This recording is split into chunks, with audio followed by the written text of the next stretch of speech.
12, versikulo 31, 32, doon ay gitawag dia, sin against the Holy Spirit.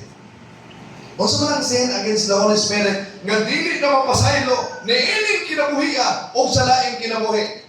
O sa mga na ang sala, batok sa Espiritu Santo, nga dili mapasaylo, unong na. Una, presumption of the mercy of God. O saan ang presumption? Hindi ko mangumpisal, oy, kasabot mong Ginoo na.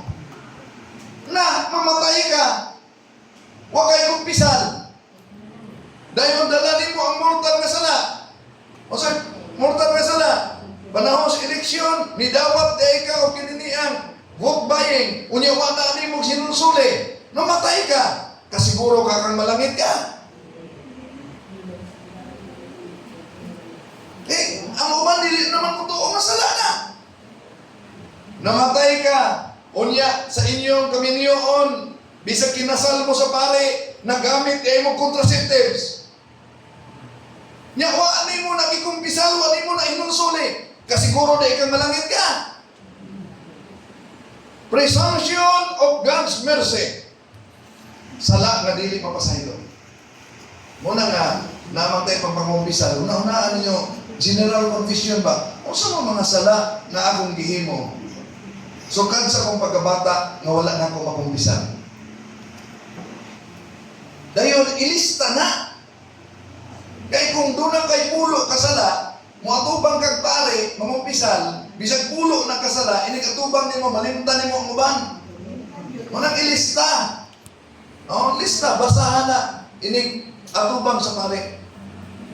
O. Unsay giingon sa mga santos sa simbahan Katoliko, ingon naman santos, every one repented mortal sin, matag usa kagihinulsulan nga mortal sin, ang tusan kuno na sa purgatorio og 7 ka tuig. Bisag pag ginulsulan na nimo ang mortal nga sala, imo nang gikumpisal ang imong mortal nga sala, ang tusa nimo na sa purgatorio og 7 ka tuig. Ay, 7 naman din na ka tuig. Ayaw mo pagduna-una nga 7 ka tuig, pareha na ng kalibutan. Nga naman, dito sa laing kinabuhi, wala na yung oras, wala na yung adlaw, wala yung kalendaryo. Eternity na nanaa. Bintaha ta, din sa kalibutan, ginapay oras na yung kalendaryo. Di ba? So, tanang mga sala nga mortal nga gihinulsulan na sa o gikumpisal na, linisan ta sa purgatorio 7 ka tuig. Pero pwede na nga dili na ta moagig purgatorio. Pwede na samtang buhi pa. Sa unsa nga paagi? Ang kuna, ang indulhensya plenaria. Plenary indulgence. Gusto mo ng plenary indulgence ko? Daghang mga Katoliko pulo kasabot ana. Example. Kung ako sa katao nakahimog na kung sala na preso, antusan niya ang desisyon sa korte. O samtang naa siya sa bilangguan, makadawat ganit siya presidential pardon, ang desisyon sa korte, mapawalay bisa, makagawa siya sa kulungan. Muna ang plenary indulgence. Ganon, ang tanang sala nga atong gikumpisal, ang Diyos hostisya. O kay ang Diyos hostisya, dunay temporal damages nga kinahanglan atong bayaran. Kung di na ito mabayaran samtang buhi pa, muna'y bayaran nato sa laing kinabuhi sa purgatorio. Example, ano masamtan? Nag-drive kong sakyanan. Pag-drive na kong sakyanan, nagtangbog mi kay Robert. Nabangga na ako ang kay Robert. Guba ang iyang sakyanan. O kay amigo man gipasaylo ko niya. Pero ang damage sa guba, kinahanglan akong bayaran. Iyon na. Bisan ipasaylo ta, sa kung bisalanan, ang damage, kinahanglan bayaran nato sa tagbuhi pa. Example, nanglibak ka. Gilibak ni mo, gipagkatag ni mo na, gikumbisal, gipasaylo. Bayaran ni mo na. Kinahanglan, katong imong panlibak, imo tong ikorek. Kung dili ni mo na makorek, hamo na ay bayaran dito sa purgatorio. Inamay damage. Panalitan, na kay utang, nagsaad ka, kabayaran mo ng utang. Unya may wa ka kabayan. Ikumpisan mo na sa pare, Padre bendisyon ko kay nakasala ko, na ako'y utang, nga wala na akong mabayaran sa aral na ako. Di pasaylo ka sa pare. Pero wala nang pasabot nga quits na laki utang. Ya? Bayaran mo na ang utang. Oh. Na naman, imagine na, usa ka pare dito sa Tagbilaran City. Ingon siya. Tinuod yun yung kalag, no? Tinuod. Tutulog na na seminaryo, itulog na sa katisismo na to. Anong di pa rin? Siya. Katong prinsipal na babae ba nga, halos kada adlaw magsimba. Kipusil sa iyang estudyante. Unya, namatay. Sa diyang nasulod na iyang lawas sa lungod, ginisahan ko niya anang adlaw. Pagkagabi, dito siya kwarto sa kumbento, matulog na siya, nang limbaw, kung gayo yung balibo. O galit nagpakita ang kininihan kalag sa prinsipal, nga pertig yung sunuga kayo ang dagway. Sunog na sunog. O naghangyo niya, Father, nag-antos ko sa purgatorio sa pila na kalibo katuig. Imagine, mako pa namatay niya pila na kalibo katuig siya nag-antos. Nga naman, wala'y oras nito. Wala na'y adlaw sa laing kinabuhi, lain ang eternity. Ha? Father, kini na lang yun ang akong giantusan. Na ako'y igagaw, na akong gibaylo ang kwartawa na akong mabayri. Pwede ko muhangyo, Father, na imong bayaran para maluwas na ko sa kalayo sa purgatorio. Pagka gianto sa pare, natingalan ni igagaw, anong kabalo ang pare, nga dunay utang kong namatay, gibayaran niya. Pag kagabi, nagpakita na mo kuno ang kalag, hayag kaayo. Pagkanindot niyo kaayo kuno sa kalag, umingon salamat, Father, naanak ko sa langit karon. Salamat sa inyong tama. Kabalo mo, pinagibayan sa pare nga, kwarta, 5 pesos. Iyang utang. So sa ato pa tinuod di ang giingon sa itong Ginoo, sa San Mateo Kapitulo 5:26, sinumdumi kini, bilangguon ka mo dito, hangtod kakabayaran ninyo sa hingkit ang inyong multa. Now, unsaon na nato, una na kay mulabay matagusan na to.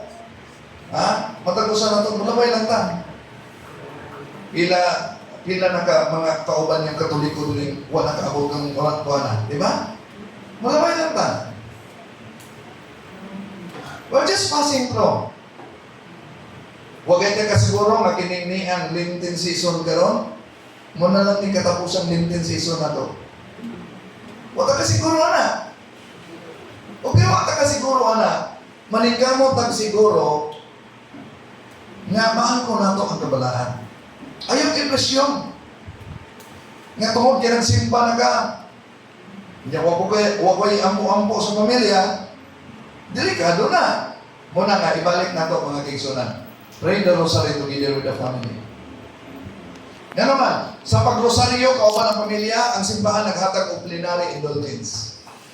Imagine, nagrosaryo, kauban ang pamilya, plenary indulgence na. Pero ang plenary indulgence, sumala sa Catechism of the Catholic Church, plenary indulgence can be obtained under the usual conditions.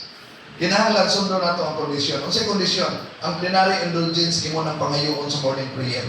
Sa ato pa, sa matag morning prayer, iampo na to, Ginoo, nangandoy ko, nga maampo na ko ang indulhensya plenarya sa mga maayong buhat o sa akong mga pag-ampo karong adlaw. Nga naman, ino na itong Ginoo, pangayo kay kamuhatagan. Yeah? So, unang requirements, pangayoon mo na sa prayer nimo. Ikalawang requirements, kinahanglan ka mo simba o mangumpisan. Ikadawang ikatulong requirement, unsa man, iampo nimo ang intentions sa Holy Father. I pray for the intentions of the Holy Father. O, ang sunod nga requirement, nga pinakalisod, likayan ang pagbuhat sa mortal na sala, even venial sin. So, muna na ang requirement. So, kanus ato, maangkon ang plenary indulgence, magrosaryo, together with the family, plenary indulgence. Musulod ka sa Adoration Chapel, 30 minutos, plenary indulgence. Mo bisita ka sa bilangguan, sa tambalanan, na kay mukuyog ka sa pagpalubong, may plenary indulgence. Maghimo o kinini ang Station of the Cross, may plenary indulgence. Provided nga doon ay kondisyon.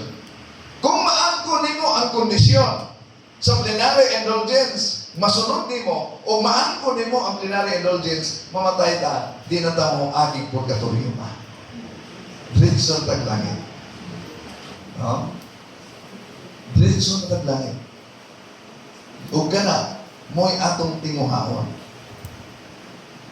Kaya, ang atong Ginoo sa diyan, di atong Ebanghelyo mi ani, transfiguration of our Lord. Nausap ang iyang panaguhay. Nga naman, mo unay may tabo sa taong malangit. Mausap ang panaguhay. Kaya, kung sa mananaang Juan, doon ay gitawag o four classification of sanctified body. Kung sa man, una, nga classification sanctified body, impossibilities. Kung sa man ang impossibilities, di na ka mamatay. Di na ka magsakit. No? Muna na ang may tabo sa sanctified body. Subtlety. Kung sa man ang subtlety, nga lihan ni Ginoong Jesucristo. Bisan sirado ang pultahan, nilusot lang. Muna ang sanctified body. Muna siya.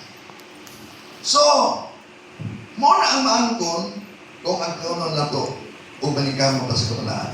Pero kinini siya, himuon na to sulod sa pamilya. Kaya ang pamilya, itawag man siya domestic church. Domestic church. Magpakasimbahan ta sulod sa pamilya. Kung wala pa ninyo sumdi na magrosaryo kauban ng pamilya, di pa ulahin. Sumdi ninyo. If you do an act repeatedly for 30 consecutive days, it becomes Yahweh. Okay? So, daghang salamat sa inyong pagpaminaw. Then, wala lang sa tayo pangutanan. Kay, namin meeting. Meeting mi sa online garon ng God. Sige, kamay lang pangutanan. Sige, pangutanan. Kung wala, laring maayo, kung wala ka na to.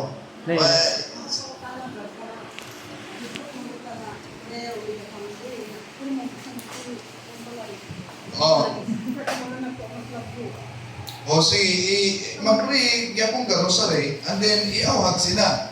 Nga, mag-pray po sila, bisag asa sila.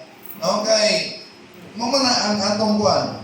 More prayer, more power. Less prayer, less power. No prayer, no power. Okay naman prayer, pero kung dunay kay niyo nang magkakuyog mo as pamilya, mag-prayer yun mo. Kay ingon ang mga santo simbahan katoliko, si St. Louis de Montfort, praying the rosary alone is effective.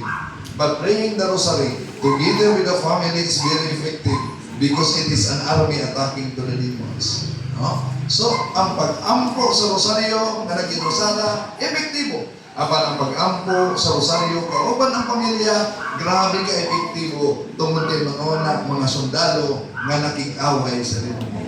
Okay? Okay? Wala pa, naputana, lain.